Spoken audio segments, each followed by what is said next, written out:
could share. I have people watching live here. Okay. So if you can just tell us like what's happening in Brazil? Yeah. Yeah. Well, I started from a protest about a fare hike. The major municipal cities wanted to raise the bus fare. Same thing that we've had here happening over the last 3 years in Los Angeles. And so the police attacked the demonstrators, and the sympathy of the people was just explosive. And so in the course of like hours, you had thousands and thousands of people coming out to both demand that the police stop repressing the demonstrators, to defeat the fare hikes, and now it's expanded to talk about other issues that are affecting the Brazilian people, the workers and the youth, access to education, social services, and healthcare. Same problems we're having here in the United States. They're also very mad at the Workers' Party government, the PT, which is spending millions and hundreds of millions of dollars on construction for the World Cup. But meanwhile, there's huge problems of poverty, education, access to services, as I was saying. And so it's a struggle that we have a lot of sympathy with here in the United States. I'm part of an organization called Workers' Voice. We are together with another organization in Brazil called the Socialist Workers' Party United. And so we're doing this as a kind of act of solidarity that we think is really important to see how we can unite the struggles, and here in the United States put more pressure on the government of Brazil to meet the demands of the people. So you were saying that there are some parallels to the situations that we're having here in the United States. What do you think it would take to get thousands, hundreds of thousands of Americans into the street? Yeah. I think it's hard to predict when that will happen, but we see in Brazil, just like in Turkey, it was a very small fight that started this explosion. In Turkey, the government was going to close down one park in Istanbul, and all of a sudden you had a nationwide rebellion. In Brazil, it's the same thing, just a raise in the cost of taking the bus, and all of a sudden the movement explodes.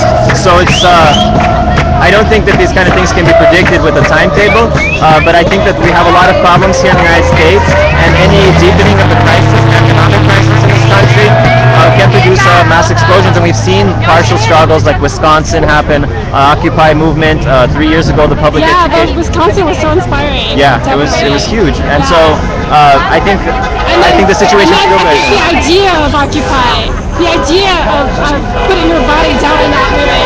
Yeah. I think that's inspiring. I think reclaiming public space, and also just the general fight to say we, the workers, the youth, the people who are living in hard conditions, that we have a right to everything, all the wealth that we create in this society. Why is it that we have small amount of bankers and capitalists and corporations that own all of the wealth, control all of the production? Why are we not more pissed off? Yes, why are we not more pissed off? I think it's hard. I think a lot of people who are pissed off just don't know yet how to go. They haven't seen, or they haven't been inspired, or they haven't seen organizations that believe they can carry them forward in the struggle. We had, after the 60s and 70s in this country, there was a lot of repression against the social movement. And that kind of culminated. I know. So I think things are possible here, like everywhere else. In Egypt, people would say before they overthrew the dictator there, they didn't believe that it was possible. Most of the people who they interviewed at the time said it's not possible to change the situation, and like that, it's possible. So I think what we see around the world is very inspiring for us here to know that sparks can light flames. So, do you think what's happening in Brazil could be a revolution? I don't think it's gonna go to a revolution today. I think a lot of workers and young people have faith in the Workers' Party that's in power right now in Brazil, and so I think it will take a deeper process for there to be a deeper revolution there. So is she part of the Workers' Party? Yeah, she is.